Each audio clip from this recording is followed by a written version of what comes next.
назарҳо аз тоҷикистон ба нишасти кишварҳои ҳамсояи афғонистон ки 2 рӯз дар шаҳри самарқанди ӯзбекистон давом кард мухталифанд. бархе таҳлилгарон бар инанд ки нишасти самарқанд ки бо ҳузури 4 кишвари осиёи марказӣ русия, чин, эрон ва покистон баргузор шуда натиҷаи муҳиме барои ояндаи афғонистон надошт, вале бартариҳои русия ва чинро нишон дод. муҳим ин аст ки нишасти самарқанд як мавзӯи ҷиддиро боз кард. чеҳраи бозигарои бисёр бузурги ҷаҳона боз кард. бибинед ки мо мебинем ки амрико вазъияти афғонистоно то куҷо расонд, то куҷо кашид овард ва ира дар муқобили русия ва дигар кишварҳои минтақа ҳаминтор вогузошт рафт. ва имрӯз мо мебинем ки русия, чин, кишварҳои ирон ҳатто ва хуб ҳиндустонам мехоҳанд ба ин доира бикашанд, агарчи ҷош бисёр холи таъин нест. ва ино бозира идома дода ва мехоҳанд ки толибонро ба тарафи худ ҷалб кунанд ва дар муқобили амрико бозӣ кунанд.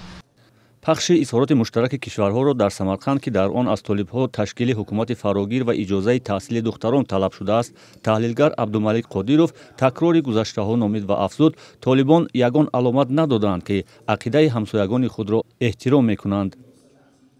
ҳар яке аз инҳо мавқеи худашро дорад. кишварҳои ҳамсоя имрӯз тайёр нестанд ки аз мавқеи худ, аз принсипҳое ки худашон доранд дар муқобили афғонистон ҳукумати имрӯзаи он гузашт кунанд ва эътироф кунанд ҳукумати афғонистонро.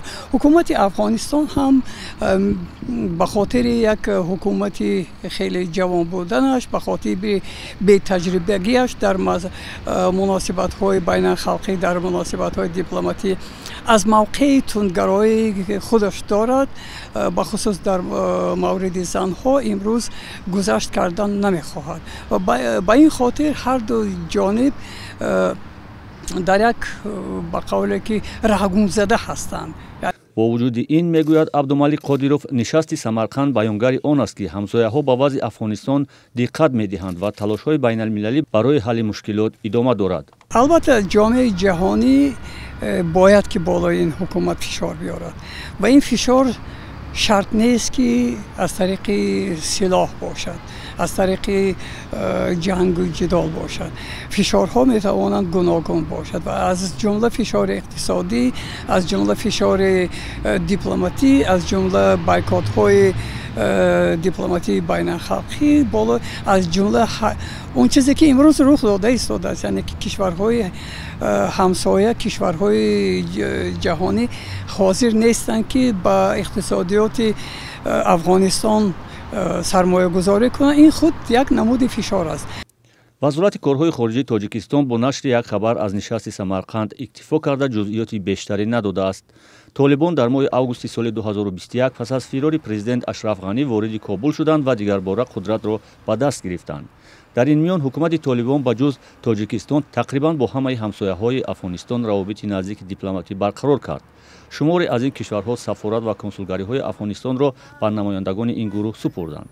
нишасти Самарқанд силсилаи нишастҳое аст ки пас аз дигарбора ба сари қудрат омадани толибон бар Афғонистон оғоз шуд. нишасти нахуст дар моҳи сентябри соли 2021 дар Покистон, нишасти дуввум дар моҳи ноябри ҳамон сол дар Эрон ва нишасти севум ҳам дар моҳи марти соли 2022 дар Чин баргузор шуд.